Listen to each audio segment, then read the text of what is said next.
பேரன்புமிக்க இஸ்லாமிய சகோதரர்களே, இஸ்லாத்துடைய பார்வையில் நடுநிலை எவ்வாறு அமைந்திருக்கிறது என்பதை இன்றைய இந்த சந்திப்பில் சிந்தனை கெடுப்பது மிக பொருத்தமானதாக இருக்கும். அல்லாஹு தஆலா நடுநிலை என்று சொல்லும் பொழுது சகல கோணங்களிலும் நடுநிலையை பேணியுள்ளான். அல் குர்ஆனிலே சூரா அல் பக்ரா 143 வசனத்தில் وَكَذَلِكَ جَعَلْنَاكُمْ أُمَّةً وَسَطًا لِتَكُونُوا شُهَدَاءَ عَلَى النَّاسِ وَيَكُونَ الرَّسُولُ عَلَيْكُمْ شَهِيدًا.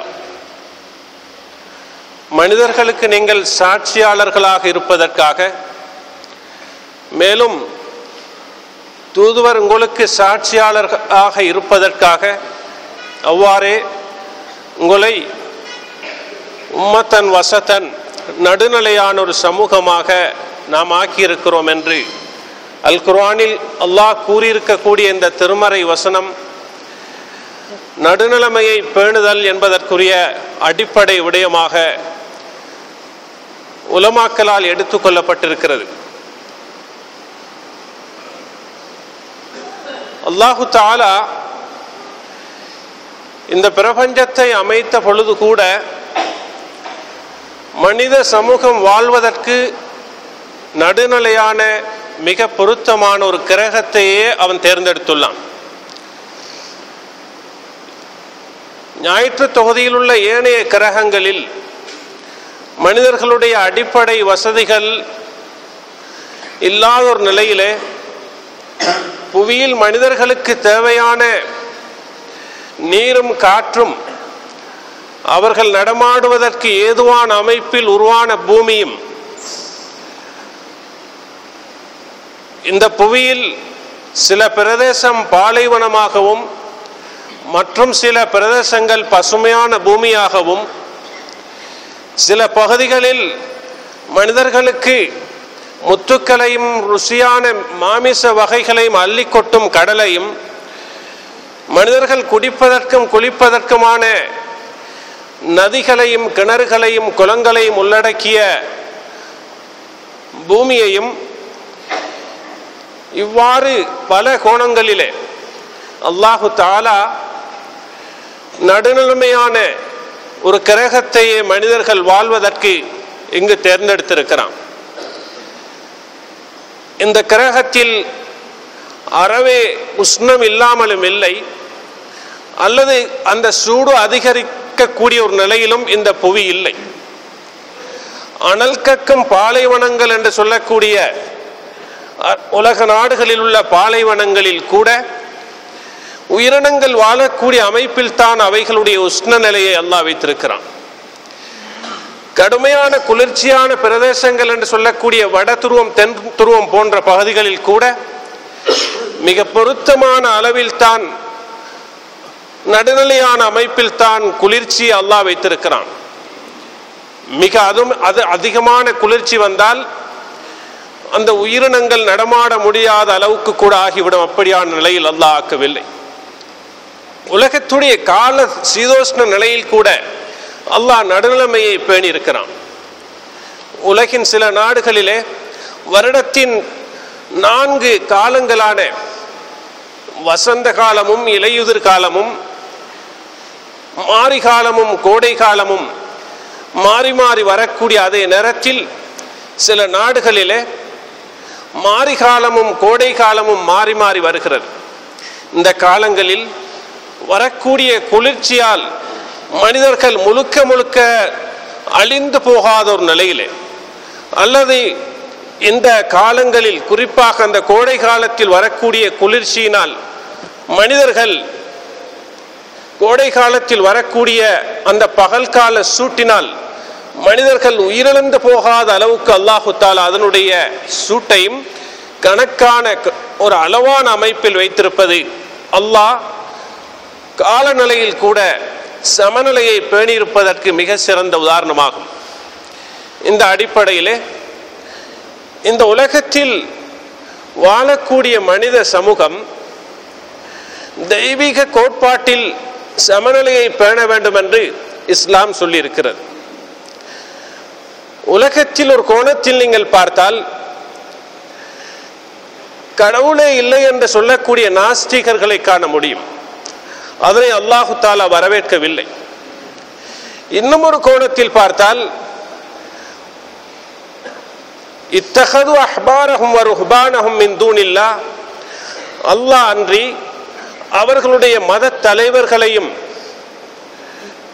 மத வழிகாட்டிகளையும் கடவுள்களாக எடுத்துக்கொண்ட ஒரு கூட்டத்தையும், இன்னும் அல்லாஹ் அல்லாத கல்லுகளால் அல்லது மரங்களால் செய்யப்பட்டவற்றை வணங்கக்கூடிய ஒரு கூட்டத்தையும், அதாவது ஒரு கோணத்தில் கடவுளே இல்லை என்று சொல்லக்கூடிய ஒரு கூட்டத்தை பார்க்கும் பொழுது, மற்றொரு கோணத்திலே நிறைய கடவுள்களை வைத்து வணங்கக்கூடிய ஒரு கூட்டத்தை நாங்கள் காணுகிறோம். அல்லாஹு தஆலா இந்த இரண்டு கோணங்களையும் தடுத்து அல்லாஹுவை மாத்திரம் தான் வணங்க வேண்டும். குல் ஹுவல்லாஹு அஹத், நபியே சொல்லும், அல்லாஹ் ஒருவன், அல்லாஹு ஸமத், அவன் தேவையற்றவன், லம் யலித் வலம் யூலத், அவன் பெறவும் இல்லை பெறப்படவும் இல்லை, வலம் யகுல் லஹு குஃபுவன் அஹத், அவனுக்கு நிகராக யாரும் இல்லை என்று இந்த சூரத்துல் இஹ்லாஸின் மூலமாக உலகத்தில் மலாய்க்காமார்களை அல்லாஹ்வுடைய பெண் பிள்ளைகள் என்று சொன்ன கூட்டத்தையும், அதாவது முஷ்ரிக்கூன்கள் என்று சொல்லக்கூடிய சிலை வணக்கம் புரியக்கூடியவர்களுடைய கருத்தையும், அல்லது அல் மஸீஹ் இப்னுல்லாஹ், ஜீசஸ் ஈசா அலைஹிஸ்ஸலாம் அவர்கள் அல்லாஹ்வுடைய மகன் என்று சொன்ன கிறிஸ்தவர்களுடைய கூற்றையும், அல்லது உஸைர் அலைஹிஸ்ஸலாம் அவர்கள் அல்லாஹ்வுடைய மகன் என்று சொன்ன யூதர்களுடைய கூற்றையும் அல்லாஹு தஆலா மறுத்துரைத்து, அல்லாஹ் ஒருவன் என்று நடுநிலையான தெய்வீக கொள்கையில் இந்த உலகம் வர வேண்டும் என்பதை அல்லாஹ் உணர்த்தியிருப்பதை நாம் காண முடியும். இது தெய்வீக கொள்கையில் நடுநிலை சம்பந்தமாக இஸ்லாத்துடைய நிலைப்பாடு. அதனை அடுத்து நீங்கள் வணக்க வழிபாடுகளுக்கு வாருங்கள். இஸ்லாத்தை பொறுத்தவரையிலே வணக்க வழிபாடுகளில் அவற்றை கடமையாக்கிய ஆரம்ப காலத்தில் கூட அது நடுநிலைமையை கையாண்டிருக்கிறது. மக்காவிலே கடமையாக்கப்பட்ட ஜகாத் என்ற இஸ்லாத்துடைய கடமை, அல்லாஹு தஆலா எடுத்த எடுப்பிலே ஜகாத்தை வசூலிக்க முன்வரவில்லை, முன்வரும்படியாக சொல்லவும் இல்லை. பொதுவாக ஜகாத்தை கடமையாக்கினான். அதனுடைய அளவுகள் மதீனா நகரத்தில் தான் கடமையாக்கப்பட்டன. தொழுகை எடுத்துக்கொண்டால் ஆரம்பத்தில் 2 ரக்காத்துக்களாக இருந்தன. பின்பு காலப்போக்கிலே அது பிரயாண தொழுகை 2 ரக்காத்துக்களாக அப்படியே விடப்பட்டது. ஏனைய தொழுகைகள் லுஹர், அஸர், இஷா போன்ற தொழுகைகளிலே அந்த இயற்கையாக இருந்த 2 ரக்காத்துக்களிலே மேலும் 2 ரக்காத்துக்கள் ஒவ்வொரு தொழுகையிலும் அதிகரிக்கப்பட்டன.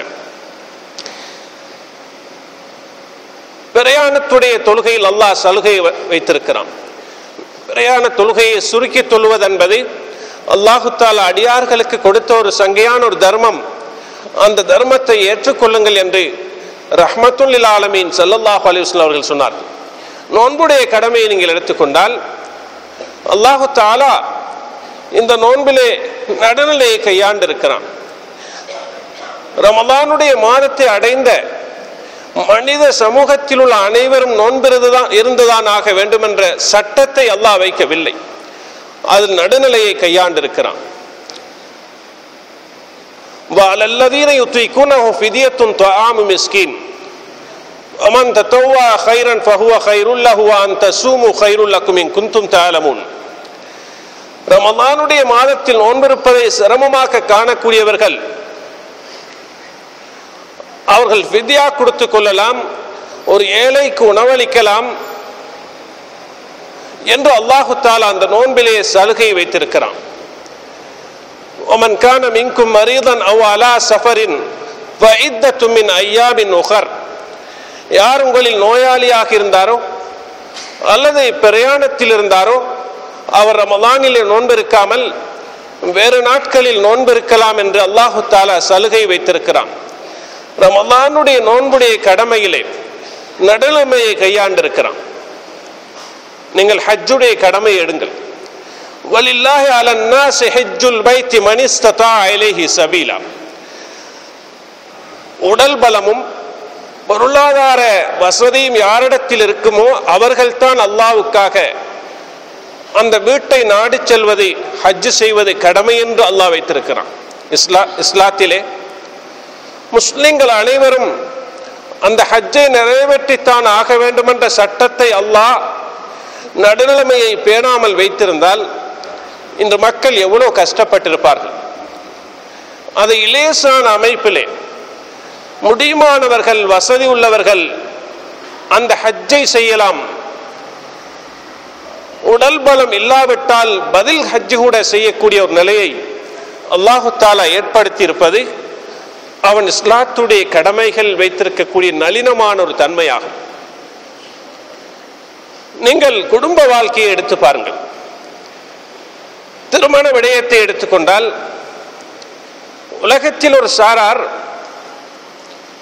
குறிப்பாக கிறிஸ்தவ சமூகம்,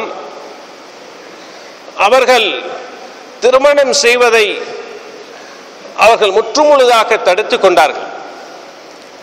லா ரஹ்பானியத்த ஃபில் இஸ்லாம், இஸ்லாத்திலே துறவரம் கிடையாது. கிறிஸ்தவர்கள் ஒரு சாரார் திருமணம் செய்யாமலேயே காலத்தை கழிக்கிறார்கள். யூதர்களை எடுத்துக்கொண்டால் அந்த பெண்ணுடன் தான் காலத்தை கழிக்க வேண்டும், விவாகரத்து செய்ய முடியாது என்ற ஒரு நிலையை வைத்திருக்கிறார்கள். இஸ்லாத்தை பொறுத்தவரையில் அப்படி அல்ல. ஒரு மனிதன் திருமணம் செய்வதாக இருந்தால் அவனிடத்தில்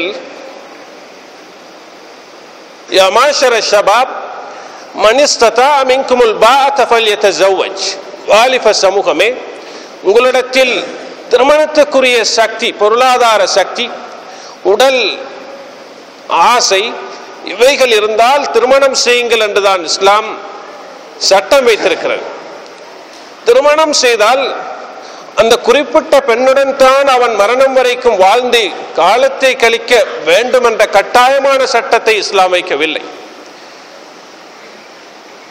சில இக்கட்டான ஒரு கட்டத்திலே கடைசி மருந்தாக அந்த கணவனும் மனைவியும் சேர்ந்து வாழ முடியாத ஒரு நிலை இருந்தால் அவர்கள் பிரியலாம் என்று அபகதுல் ஹலால் இலல்லாஹி தலாக், ஹலாலிலே ஆக அல்லாஹ்வுக்கு வெறுப்பான ஹலால் இருக்குமாக இருந்தால் அது விவாகரத்து என்று நபி ஸல்லல்லாஹு அலைஹி வஸல்லம் அவர்கள் கூறிய ஹதீஸுடைய அடிப்படையிலே ஒரு மனிதன் அவன் ஒரு இக்கட்டான நிலையிலே விவாகரத்து செய்யலாம் என்ற ஒரு நிலையை கூட இஸ்லாம் வைத்திருக்கிறது. யூதர்களுடைய கருத்தை போன்ற இஸ்லாம் கடும்போக்கை கையாளவில்லை. இன்னொரு கோணத்தில் பார்த்தால் திருமணம் செய்யாமல் வாழக்கூடிய ஒரு நிலையை இஸ்லாம் ஆக்கவில்லை. திருமணம் செய்து வாழலாம். அதிலும் விசேஷமான விடயம் என்னவென்றால் فَانْكِحُوا مَا طَابَ لَكُم مِّنَ النِّسَاءِ مَثْنَىٰ وَثُلَاثَ وَرُبَاعَ فَإِنْ خِفْتُمْ أَلَّا تَعْدِلُوا فَوَاحِدَةً.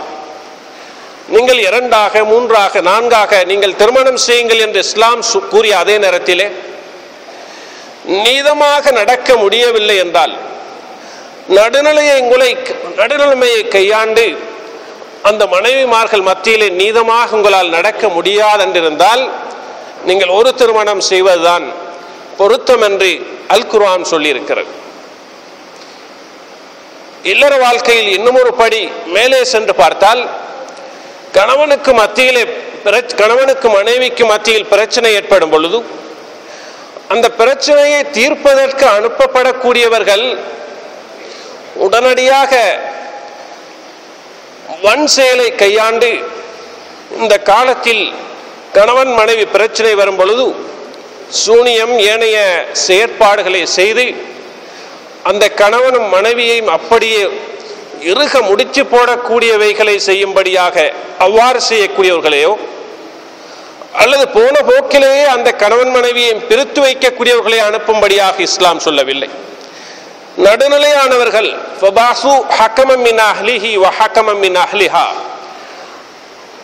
இவனுடைய குடும்பத்தில் ஒரு நடுநிலையான ஒருவரையும் அவளுடைய குடும்பத்தில் ஒரு நடுநிலையான ஒருவரையும் அனுப்பி அந்த கணவனையும் மனைவியையும் சேர்ந்து வாழும்படியாக, சேர்த்து வைக்கக்கூடிய நிலைக்கு பேசக்கூடிய நடுநிலையானவர்களை அனுப்பும்படியாகத்தான் இஸ்லாம் சொல்லியிருக்கிறது. இது எவ்வளவு அருமையான ஒரு மார்க்கம். இல்லற வாழ்க்கையிலே திருமணம் முடிப்பதற்கு முற்பாடும் திருமணம் முடித்ததன் பிற்பாடும் பிரியக்கூடிய கட்டத்திலும், ஏன் அவர்கள் அந்த திருமணம் முடித்ததன் பிற்பாடு அவர்களுடைய அந்த தாய் தந்தையை கவனிக்கக்கூடிய விடயத்திலும், அவர்களுக்கு பிறக்கக்கூடிய பிள்ளைகளை கவனிக்கும் விடயத்திலும் நடுநிலையை கையாளும்படியாக இஸ்லாம் சொல்லியிருக்கிறது. ஒரு ஆண் தனிமையில் வாழ்ந்து கொண்டு இருந்துவிட்டு தாயுடைய அரவணைப்பில் இருந்து கொண்டு பின்பு ஒரு புதிய ஒரு மனைவியை பெறக்கூடிய நேரத்திலே அவன் தாயை மறக்கக்கூடாது. அதே நேரத்திலே அவன் மனைவியுடைய பக்கம் முழுமையாக சாயவும் கூடாது என்று இஸ்லாத்துடைய சட்டம் எவ்வளவு நடுநிலையாக இருக்கிறது. வாலிப பருவம் வரைக்கும் தன்னை கவனித்த தாயையும் அவன் மறக்கக்கூடாது. வாழ்க்கையுடைய மிஞ்சிய பகுதியில் அவனுடன் இணைந்த மற்றொரு பெண் மனைவியை மறக்கக்கூடாது. இருவரையும் சமமாக கவனிக்க வேண்டும். அது குறிப்பாக தனது வயிற்றில் தன்னை சுமந்த தாயை கூடுதலாக கவனிக்க வேண்டும் என்று இஸ்லாம் எவ்வளவு கவனமாக சொல்லி இருக்கிறது என்பதை சிந்தித்து பாருங்கள். அதே நிலைதான் அவனுடைய தந்தை. இல்லற வாழ்க்கையிலே பல நடுநிலைகளை நீங்கள் கவனிக்க முடியும். உதாரணமாக, அர்ரிஜாலு கவ்வாமூன அலன் நிசா, ஆண்கள் பெண்களை நிர்வகிக்கக்கூடியவர்கள். அதற்கு பல நியாயமான காரணங்கள் இருக்கின்றன. ஆண் கஷ்டப்பட்டு தொழில் செய்கிறான், அந்த பெண்ணுக்கு அவன் செலவழிக்கிறான். எனவே அந்த ஆண் தான் அந்த வீட்டில் ஆதிக்கம் செலுத்த வேண்டும். அவனுக்கு தான் முடிவெடுக்கக்கூடிய முழு அதிகாரம் இருக்கிறது. அவன் தான் அந்த வீட்டுக்கு செலவழிக்க வேண்டும் என்று இஸ்லாம் சொல்லி இருக்கிறது. பெண்ணை பொறுத்தவரையிலே அவள் அந்த ஆண் வெளியே சென்றால் அவளுடைய கற்பையும் அவனுடைய வீட்டையும் அவனுடைய பிள்ளைகளையும் பாதுகாக்க வேண்டும், பராமரிக்க வேண்டும் என்று இஸ்லாம் சட்டம் வைத்திருக்கிறது. அதில் ஒரு நடுநிலையான ஒரு நிலைமையை நீங்கள் இரவில் காணலாம். இரவிலே குழந்தை அழும் பொழுது, பல தடவைகள் அழும் பொழுது, இயற்கையாகவே அந்த தாய் தான் அந்த குழந்தையை கண் விழித்து எந்த விதமான சிரமம் பாராமல் அந்த குழந்தையை பார்க்கக்கூடிய திறமையில் அல்லாஹ் அவளுக்கு நடுநிலையான அமைப்பிலே இரவிலே விழிக்கக்கூடிய திறமையை அல்லாஹ் கொடுத்திருக்கிறான். ஆணை பொறுத்தவரையில் அது செய்ய முடியாது.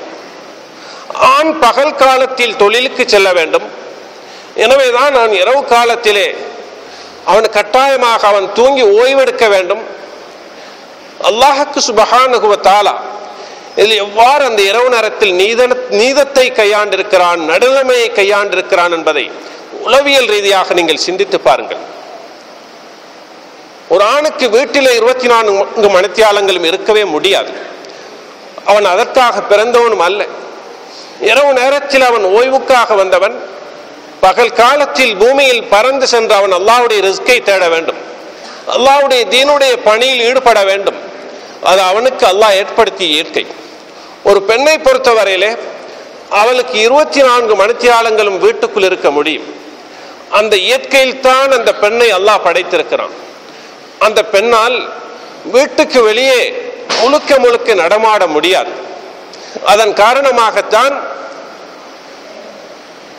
ஒரு பெண் தனது மஹரமான ஆணுடைய துணையின்றி ஒரு நாள் பயணம் கூட செல்லக்கூடாது என்று இஸ்லாத்திலே தடை விதிக்கப்பட்டிருக்கிறது. அல்லாஹ்வுக்கு சுப்ஹானஹு வ தஆலா அவனுடைய அந்த சட்டங்களிலே இல்லற வாழ்க்கையில் பல கோணங்களிலே, உதாரணமாக பிள்ளைகள் வளர்க்கக்கூடிய அந்த கட்டத்திலே பிள்ளைகள் மத்தியில் நடுநிலையாக நடந்து கொள்ளுங்கள், நீதமாக நடங்கள் என்று இஸ்லாத்திலே சொல்லியிருக்கிறான்.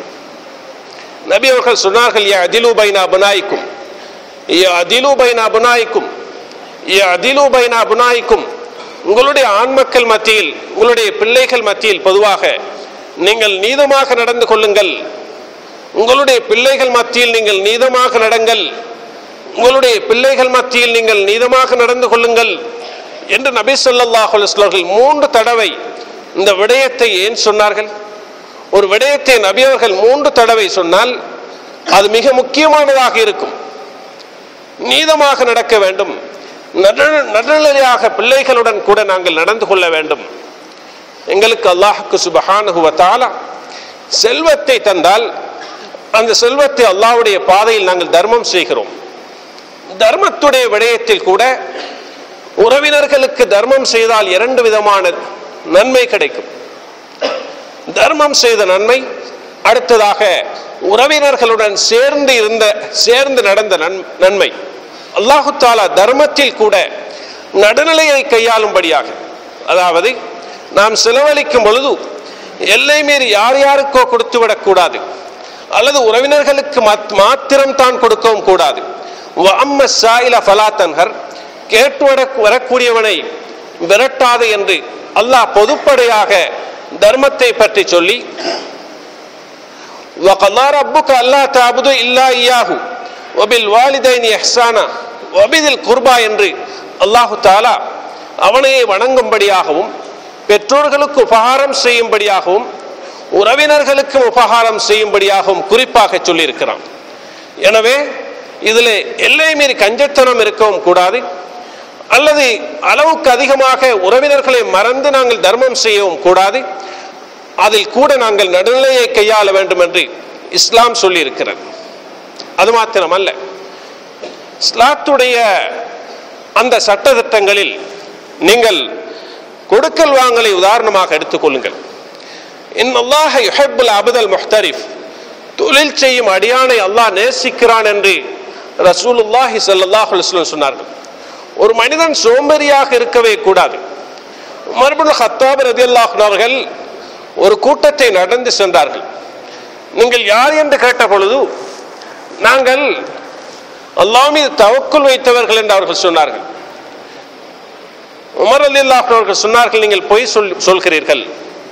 உண்மையிலே தவக்குல் வைத்தவன், அல்லாஹ் மீது நம்பிக்கை வைத்தவன் யார் என்றால், நிலத்தை பண்படுத்தி அதில் வித்துக்களை தூவிவிட்டு அல்லாஹ் ரிஸ்களிப்பான் என்று நம்பக்கூடியவன். வானத்திலிருந்து தங்கமலையோ அல்லது வெள்ளிமலையோ பொழியாது. ஒரு மனிதன் முயற்சிக்க வேண்டும் என்று உமர் இப்னு கத்தாப் ரலியல்லாஹு அன்ஹு அவர்கள் சொன்னார்கள். ஒரு மனிதன் முயற்சிக்க வேண்டும், தொழில் துறவுகளில் ஈடுபட வேண்டும். அதற்காக தொழில் துறவுகளில் மாத்திரம் ஈடுபட்டு கொண்டு அல்லாஹ்வுடைய தீனை மறப்பதை இஸ்லாம் சொல்லவில்லை. தொழில் செய்ய வேண்டும்.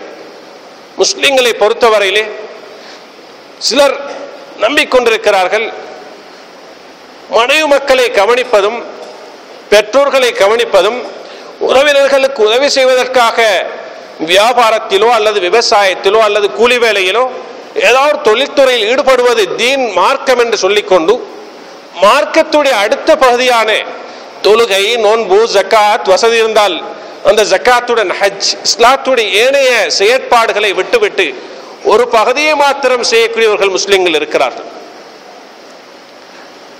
அது நேர்மையான நடுநிலையான கருத்தாக முடியாது.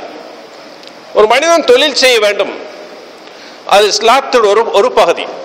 அதனுடைய மறுபகுதி இபாதத்துக்களில், வணக்க வழிபாடுகளில், குறிப்பானவைகளில் ஈடுபட வேண்டும். தொழுகைகள், அதை போன்று இஸ்லாத்துடைய ஏனைய பர்லான சுன்னத்தான அமல்களில் அவன் ஈடுபட வேண்டும். இஸ்லாம் அதில் நியாயமான ஒரு கருத்தை தான் கொண்டிருக்கிறது, அதில் அநியாயம் செய்யவில்லை. ஒரு மனிதன் அவனுடைய வாழ்நாளிலே அவனுடைய மனித உடலை அல்லாஹ் எப்படி ஆக்கியிருக்கிறான்? வெளிப்படையிலே மனிதன் முள்ளுகளாலும் இரத்தங்களாலும் சதைகளாலும் தோள்களாலும் உருவாக்கப்பட்ட ஒரு ஏனைய மிருகங்களை போன்ற படைப்பாக இருந்தாலும் அவனிலே பிரத்யேகமாக அல்லாஹு தஆலா பகுத்தறிவை கொடுத்திருக்கிறான். அவனுக்கு உள்ளம் என்று ஒன்று இருக்கிறது, அவனுக்கு மூளையை அல்லாஹ் கொடுத்திருக்கிறான், ஆத்மீக தேவைகளை ஆக்கியிருக்கிறான். எனவேதான் அதற்குரிய அமைப்பிலே இந்த உலகத்தில் அவன் நடுநிலையாக முழுக்க முழுக்க மிருகங்களை போன்று அவனுடைய அந்த உணவு தேவை, தூக்கத்துடைய தேவை, இச்சைகளை நிறைவேற்றக்கூடிய தேவை. இந்த தேவைகளை மாத்திரம் ஒரு மனிதன் செய்வானாக இருந்தால் இந்த பாதைகளில் நடந்து தெரியும் நாய்களுக்கும் பன்றிகளுக்கும் மனிதர்களுக்கும் இடையில் வித்தியாசம் இல்லாமல் போய்விடும். இன்னொரு கோணத்தில் பார்த்தால் வானவர்களை போன்று மலாய்க்காமார்களை போன்றுதான் ஒரு மனிதன் இருக்க வேண்டும். உலகத்துடைய தேவைகள் அவனுக்கு தேவையில்லை என்று அவன் சிந்திக்கவும் கூடாது. புகாரில் வரக்கூடிய ஹதீஸ், நபி ஸல்லல்லாஹு அலைஹி வஸல்லம் இடத்திலே 3 மனிதர்கள் வந்தார்கள். அதில் ஒருவர் அவர் சொன்னார், அம்மா அன ஃபஉஸல்லி ஃபலா அனாமு அபதன், நான் தொழுது கொண்டே இருப்பேன், ஒரு நாளும் தூங்க மாட்டேன். மற்றவர் சொன்னார், நான் அம்மா அன ஃபஉஃப்திர் ஃபஅஸூம் வலா உஃப்திர், நான் எப்பொழுதும் நோன்பு பிடித்துக் கொண்டே இருப்பேன், நோன்பு பிடிக்காமல் இருக்கவே மாட்டேன். மற்றவர் சொன்னார், லா தஸவ்வஜு நிஸா, நான் பெண்களை திருமணம் செய்யவே மாட்டேன். 3 பேரும் 3 கருத்துக்களுடன் வந்தார்கள். மறுமைக்காக அமல் செய்யக்கூடிய சிந்தனையிலே நபி அவர்கள் சொன்னார்கள், அன்துமுல்லதீன குல்தும் கதா வ கதா, நீங்கள் அல்லவா இப்படி சொன்னீர்கள்? ஆம் என்று சொல்லும் பொழுது, அம்மா அன ஃபஉஸல்லி வ அர்குத், என்னை பொறுத்தவரையிலே நபி அவர்கள் சொல்கிறார்கள், நான் தொழுகிறேன், தூங்குகிறேன். வ அஸூமு வ உஃப்திர், நான் நோன்பு பிடிக்கிறேன், நோன்பு பிடிக்காமலும் இருக்கிறேன். வ தஸவ்வஜு நிஸா, நான் பெண்களையும் திருமணம் செய்திருக்கிறேன். ஃபமன் ரகிபான் சுன்னதி ஃபலைஸ மின்னி, எனது வழிமுறையை யார் நிராகரித்தானோ அவன் என்னை சார்ந்தவன் அல்ல என்று ஸல்லல்லாஹு அலைஹி வஸல்லம் அவர்கள் கூறிய இந்த புகாரி முஸ்லிமுடைய இந்த ஹதீஸிலிருந்து இஸ்லாத்துடைய வணக்க வழிபாடுகள் சம்பந்தமான நடுநிலையான கருத்தை நீங்கள் விளங்கிக் கொள்ள முடியும். ஒரு மனிதன் காலமெல்லாம் தொழுது நோன்பிருந்து அவன் திருமணம் செய்யாமல் முழுக்க முழுக்க துறவரத்தில் இருப்பதை இஸ்லாம் விரும்பவில்லை. அவன் நோன்பு பிடிக்க வேண்டும், ஏழைகளுடைய பசியுடைய அந்த நிலையை உணர்வதற்காக நோன்பிருக்காமல் இருக்க வேண்டும். அல்லாஹு தாலா கொடுத்த ரிஸ்குகளை அவன் சாப்பிட்டு அவனுக்கு நன்றி செலுத்துவதற்காக அவன் தொழ வேண்டும். அல்லாஹு தாலாவுடைய அவனுடைய அந்த இறைமைத்துவத்தை ஏற்றுக்கொண்டு இவன் அடியான் என்பதை நிரூபிப்பதற்காக தொழ வேண்டும். அல்லாஹ் இயற்கையில் ஒரு மனிதனுக்கு ஏற்படுத்திய உணர்வை தீர்த்து ஹலாலான வழியில் தீர்த்து கொள்வதற்காக அல்லாஹ் அவனுக்கு அந்த உடல் சக்தியையும் செல்வத்தையும் கொடுக்கும் பொழுது அவன் திருமணம் செய்ய வேண்டும். இது இஸ்லாத்துடைய நடுநிலையான போக்கு. முழுக்க முழுக்க பசியில் இருக்கும்படியாக இஸ்லாம் சொல்லவில்லை, வயிறு படைக்க சாப்பிடும்படியாகவும் இஸ்லாம் சொல்லவில்லை. பிஹஸ்பி இப்னு ஆதம் லுகைமாத்துன், இன்னொரு ஹதீஸ்ல உக்லாத்துன் யுகிம்ன சுல்பஹு ஃபஇன் கான லபுத் ஃபசுலுசுன் லிதஆமிஹி வசுலுசுன் லிஷராபிஹி வசுலுசுன் லினஃபஸிஹி. ஒரு மனிதன் தனது முள்ளந்தண்டை நிமிர்த்து இருப்பதற்காக சில பிடி உணவுகளே அவனுக்கு போதும். அவசியமாக இருந்தால் அவன் வயிற்றை 3ஆக பிரித்து 1/3 சாப்பாட்டுக்கும் மற்ற 1/3 உணவுக்கும் குடிபானத்துக்கும் மற்ற 1/3 சுவாசிப்பதற்கும் தேவை என்று இஸ்லாம் சொல்லியிருக்கிறது. இது எவ்வளவு அருமையான நடுநிலையான கருத்து என்பதை நீங்கள் சிந்தித்து பாருங்கள். சாப்பாட்டிலே குடிபானங்களிலே உலகத்திலே வயிறு புடைக்க சாப்பிட்டு அவசரமாக மண்ணறைகளுக்கு செல்லக்கூடியவர்களை போன்று ஆக வேண்டாம் என்று இஸ்லாம் சொல்லியிருக்கிறது. அல்லது சாப்பிடாமலே இருந்து நோயை தேடிக்கொண்டு அவசரமாக பட்டினியின் காரணமாக செத்து போகாமல் இருக்கும்படியாகவும் இஸ்லாம் சொல்லியிருக்கிறது. சாப்பாட்டிலே குடிபானத்திலே நடுநிலையை கையாளும்படியாக இஸ்லாம் சொல்லியிருப்பதை நாம் கவனிக்கும் பொழுது எங்களுடைய அந்த நடைமுறை வாழ்க்கையிலே நாங்கள் அவ்வாறு நடந்து கொள்ள வேண்டும், நடுநிலையை கையாள வேண்டும் என்று இஸ்லாம் சொல்லியிருக்கிறது. அது மாத்திரமல்ல, எங்களுடைய செலவுகளிலே இஸ்லாம் எவ்வாறு நடுநிலையை சொல்லியிருக்கிறது. குலு வஷ்ரபு வலா துஸ்ரிஃபு இன்னஹு லா யுஹிப்புல் முஸ்ரிஃபீன், நீங்கள் சாப்பிடுங்கள், குடியுங்கள், அவன் வீண்வரையம் செய்யக்கூடியவர்களை விரும்புவதில்லை என்று இஸ்லாம் சொல்லியிருப்பதை, வல்லதீன இதா அன்ஃபகு லம் யுஸ்ரிஃபு வலம் யக்துரு வகான பைன ذلك قواما. முஃமின்களுடைய பண்புகளை பற்றி அல் குர்ஆன் சொல்கிறது. அவர்கள் செலவழித்தால் அவர்கள் எல்லை மீறி செலவழிக்க மாட்டார்கள், அல்லது கடுமையான கருமித்தனத்தையும் காட்ட மாட்டார்கள். வகான பைன ذلك قواما, அந்த இரண்டுக்கு மத்தியில் நடுநிலையாக அவருடைய செலவுகள் இருக்கும் என்று எங்களுடைய நாளாந்த செயற்பாடுகளிலே செலவுகளிலே நடுநிலையை கையாளும்படியாக இஸ்லாம் சொல்லியிருக்கிறது. எனவேதான் சமூக விஞ்ஞானத்தை நீங்கள் எடுத்து பாருங்கள். மக்களுடன் பழகும் பொழுது கூட அல்லாஹு தஆலா இந்த உலகத்திலே முஸ்லிம்களுக்கென்று சில நிலப்பகுதிகளை ஆக்கவில்லை. நபிகளாருடைய காலம் முதல் உலக வரலாற்றில் நீங்கள் முன் சென்றாலும் அல்லது பின் சென்றாலும் அல்லது உலகத்துடைய கடைசி காலம் வரைக்கும் உள்ள அல் குர்ஆனுடைய அஸ்ஸுன்னாவுடைய வழிகாட்டலிலே உலக வரலாற்றை நீங்கள் வரக்கூடிய காலத்தை பற்றி படித்து பார்த்தாலும் முஸ்லிம்களுக்கென்று தனிப்பட்ட நிலப்பகுதியை அல்லாஹ் ஆக்கவில்லை. அவர்கள் எல்லோருடன் கலந்து வாழ்வார்கள். கடைசி காலத்தில் இந்த உலகம் இஸ்லாமாக மாறும், அது வேறொரு பகுதி. ஆனால் அல்லாஹு தஆலா நடுநிலைமையாகவே உலகத்தில் மக்களை வாழ வைத்திருக்கிறான். எந்த அளவுக்கு நடுநிலைமை என்றால், உலகத்தில் வாழக்கூடிய காலத்திலே நாங்கள் ஐங்காலம் கஷ்டப்பட்டு தொழுகிறோம், ஜும்மாவுக்கு வருகிறோம், ரமலானில் நாங்கள் கஷ்டப்பட்டு நோன்பு இருக்கிறோம், இவ்வாறு இஸ்லாத்துடைய கடமைகளை எல்லாம் செய்கிறோம். இதே மாதிரி வாழாத பெரும் கூட்டம் உலகத்தில் வாழ்கிறார்கள். அவர்களுக்கு எங்களை போன்ற வீடுகளும் எங்களை போன்ற வாகனங்களும் எங்களை போன்ற செல்வத்தையும் அல்லாஹு தஆலா கொடுத்திருக்கிறான். இது அல்லாஹு தஆலாவுடைய இந்த உலகத்தில் அவருடைய நடுநிலைமையான போக்கல்லவா? அப்படி அல்லாஹ் உலகத்தில் முஸ்லிம்களுக்கு மாத்திரம் அனைத்தையும் கொடுத்து மற்றவர்களுக்கு கொடுக்காமல் விட்டால் இந்த உலகத்தை அல்லாஹு தஆலா அல்லது ஹலக்கல் மௌத்த வல் ஹயாத்த லியப்லுவக்கும் அய்யுக்கும் அஹ்ஸனு அமலா, செயலால் அழகானவர் யார் என்று இந்த உலகத்தில் சோதிப்பதற்காக இந்த உலகத்தை அல்லாஹ் பரீட்சை ஹோலாக மாற்றியிருப்பதில் எந்த விதமான அர்த்தம் கிடையாமல் போய்விடும்.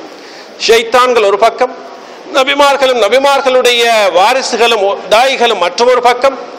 உலகத்திலே அல்லாஹு தஆலா மனிதனுக்கு பகுத்தறிவையும் அவனுக்கு சிந்திக்கக்கூடிய திறமையையும் கொடுத்திருப்பது, வேதத்தை கொடுத்திருப்பது மறுபக்கம். உலகத்தை அல்லாஹு தஆலா ஒரு பரீட்சை நிலையமாக ஆக்கியிருக்கிறான். இந்த நிலையிலே அந்த பரீட்சையிலே அல்லாஹு தஆலா முஸ்லிம்களுக்கென்று தனிப்பட்ட விசேடமான சலுகைகளை கொடுத்தால் மற்றவர்கள் எல்லாம் அவர்கள் இஸ்லாத்தின் பக்கம் வந்து விடுவார்கள். நரகம் சொர்க்கத்துடைய அர்த்தம் இல்லாமல் போய்விடும். அதே அல்லாஹு தஆலா நாளை மறுமையிலே வகான பில் முஃமினீன ரஹீமா, இறை விசுவாசிகளுக்கு இரக்கமுள்ளவனாக இருப்பான். நாளை மறுமையிலே அல்லாஹ்வுடைய நடுநிலைமையான தீர்ப்பை பாருங்கள். இந்த உலகத்தில் அல்லாஹ்வுடைய நடுநிலைமையான தீர்ப்பை நாங்கள் பொதுப்படையாக அவன் இரக்கம் காட்டுவதை பார்த்ததை போன்று நாளை மறுமையிலே உலகத்தில் கஷ்டப்பட்ட மூமின்களுக்கு மாத்திரம் அல்லாஹு தஆலா சொர்க்கத்தை கொடுப்பான், அந்நியர்களுக்கு சொர்க்கத்தை கொடுக்க மாட்டான். இது அல்லாஹ்வுடைய நடுநிலைமையான தீர்ப்பாக அந்த தீர்ப்பு இருந்து கொண்டிருக்கிறது. உலகத்தில் ஒரு மனிதன் மற்றொரு மனிதனை கொலை செய்தால் அல்லது 100 கொலைகள் செய்தால் அந்த மனிதனுக்கு ஒரு கொலைதான் உலகத்தில் கொடுக்க முடியும். நாளை மறுமையில் அப்படி அல்ல, அவனுக்கு பல கொலைகள் அவனுக்கு கொடுக்கப்படும். லா யமுத்து ஃபீஹா வலா யஹ்யா, அவன் அந்த நரகத்தில் அவன் மௌத்தாகவும் மாட்டான், உயிருடன் இருக்கவும் மாட்டான், கஷ்டப்பட்டு கொண்டிருப்பான். உலகத்தில் ஒரு மனிதன் உயர்ந்த ஒரு மலையில் ஏறி குதித்து பாய்ந்து தற்கொலை செய்தால் நாளை மறுமையிலே அவன் உயரமான மலையில் நரகத்தில் ஏறி பாய்ந்து அவன் தற்கொலை செய்து கொண்டே இருப்பான். அந்த உலகத்தில் அவன் மரணிக்க மாட்டான். அல்லாஹ்வுக்கு சுப்ஹானஹு வ தஆலா இந்த உலகத்துடைய செயற்பாடுகளிலும் நாளை மறுமையுடைய செயற்பாடுகளிலும் மிக நீதமானவனாக இருந்து கொண்டிருக்கிறான். கடைசியாக நாம் சிந்தனைக்கு சில விடயங்களை எடுத்துக்கொள்ள வேண்டும். அதில் ஒன்றுதான், அல்லாஹு தஆலா எங்களை அந்நிய சமூகங்கள் மத்தியில் வாழ வைத்திருக்கிறான். இந்த வாழக்கூடிய நிலையிலே நாங்கள் சமநிலையை பேண வேண்டும். அல்லாஹ் அந்நிய சமூகங்களுடன் சேர்ந்து நடக்கும்படியாக எங்களுக்கு சொல்லியிருக்கிறான். சொன்ன அதே நேரத்திலே அவர்களுடைய கலாச்சாரங்களில் நாங்கள் முழுக்க ஊறி போய் எங்களுடைய பண்பாடுகள் கரைந்து போகக்கூடிய அமைப்பில் நடப்பதை இஸ்லாம் விரும்பவில்லை.